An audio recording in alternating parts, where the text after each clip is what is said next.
All right, everyone, welcome back to another Star Wars Galaxy of Heroes video with Fat Phil, and today we're going to be talking about just 3 kind of tips for you as you're moving through the game, kind of 3 aspects of the game that by focusing in these areas, it can help you progress your account along, kind of using some free-to-play advice, if you will. So we're going to get right into these things. 3 areas. Please like, subscribe, comment down below. Let's give a shout out to our channel members, as always, for their continued support. If you're ever interested, that link is below, along with a link to our Discord. Go check it out. Really appreciate all you guys just keeping the faith, believing in me to bring you good content to this game. If you're ever, just thinking, hey, you know what, I just want to join the Discord. Listen, that's below. The Discord's down there. That's the most important thing. Like, subscribe, all that stuff, guys. I really can't thank you how much that it means. And again, I am on Twitch now. In case you're ever curious, I will be streaming on Twitch, and we will be doing that as well. So let's get in here, and let's talk about some free-to-play friendly tips.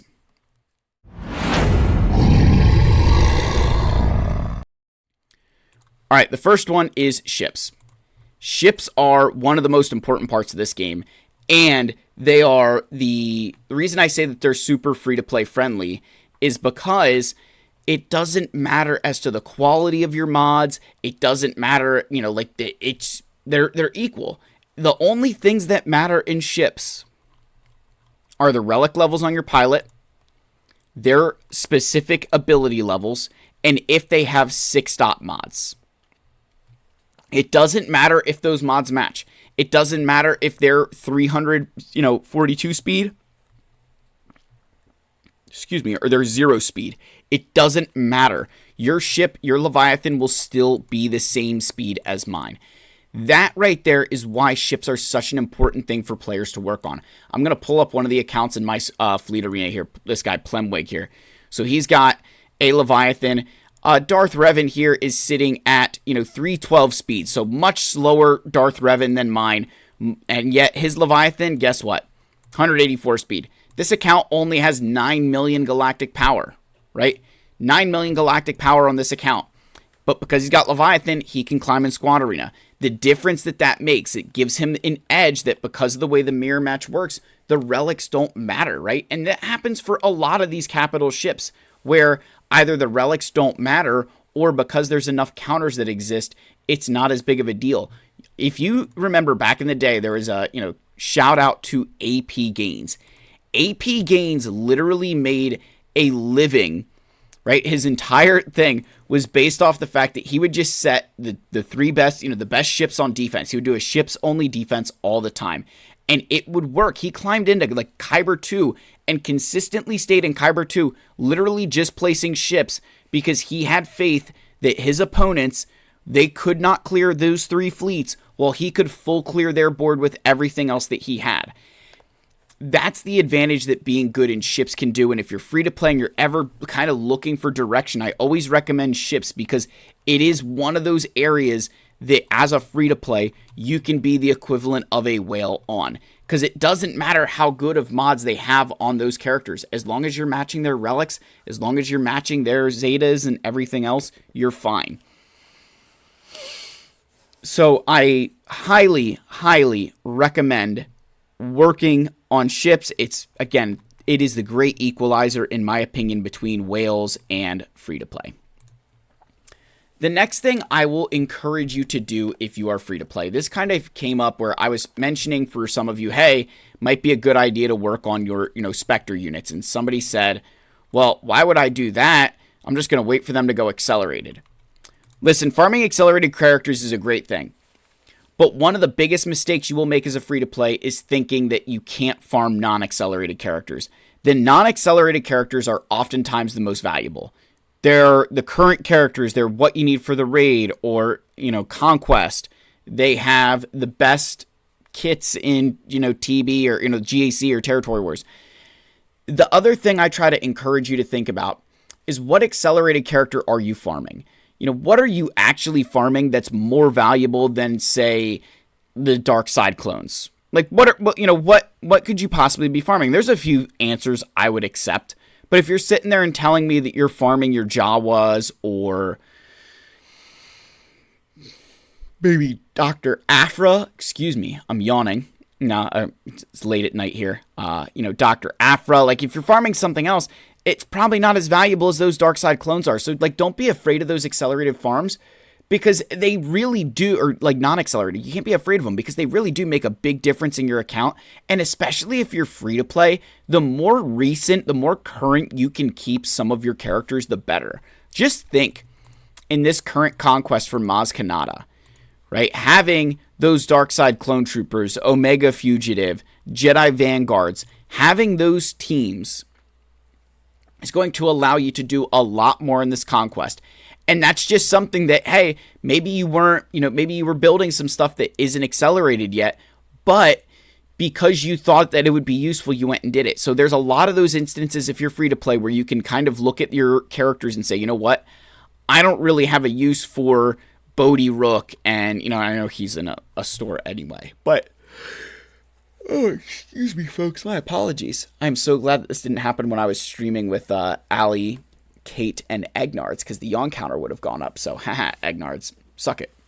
But no, like, if you're not going to farm anything of quality, if you're not going to farm anything of meaning, why would you not just farm the characters that are new right now? There's no reason just to wait for their, for them to go accelerated. That makes no sense, right?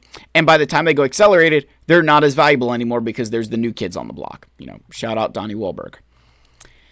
The final piece of advice I have for you, if you are, kind of free to play, mid-game, working through, what can you do, what can what can help you progress your account along? The biggest thing I will tell you, right, that it really, really made a big difference for my account is mods. Having a lot of good mods. I don't have a lot. I will, people, like, you guys will look at me and say, Phil, you've got really great mods, but like, if you look at my account compared to a lot of other players at my Galactic Power, I don't have nearly the 25 speed mods. I normally don't have the 20 speed mods even. But I have more 15s, I have more 10s, I have more 6 dots. I focused a lot more on having a lot of good mods rather than a few great mods. And the difference that has made in this account is I recognized a while ago, hey, the difference between 340 speed on, say, Scout Trooper and 329, really not that massive, right? Really not that massive. That speed difference there for how I'm using him, I'm not going to notice that. But getting an additional, say, 10 speed on Captain Atano, yeah, that could be worth it. Or pushing Scorch faster, yeah, that could be worth it. I would love to just chase super fast mods. You guys know I was doing my 25 speed chase. We made some really good progress there. But one of the common mistakes that free-to-play will make is they'll build one really good mod set. They focus on one like great mod set and just focus on that. You can't move that around. If you're constantly moving mods around, that's not a good thing. That's a lot of credits going out the window. It's a lot of resources, and it's a lot of time. Even if you have hot utils, it's still time you're spending. The less time you can spend remodding in this game, the better. And especially when you're free-to-play, the luxury of being able to have really good teams on defense in your grand arena that have mods on them, because maybe you're not going to do the AP gains, fleet only defense. But even like offensively, my offensive capabilities are exacerbated by the fact that we've got these really good mods. And on this note, I just want to touch on something briefly that I'll probably bring up in a whole other video. But this was about datacrons. Somebody asked me, do datacrons take the place of mods? I feel like they're becoming more important. And I wanted to just kind of phrase this before I let you guys go. Mods and datacrons have a complementary relationship.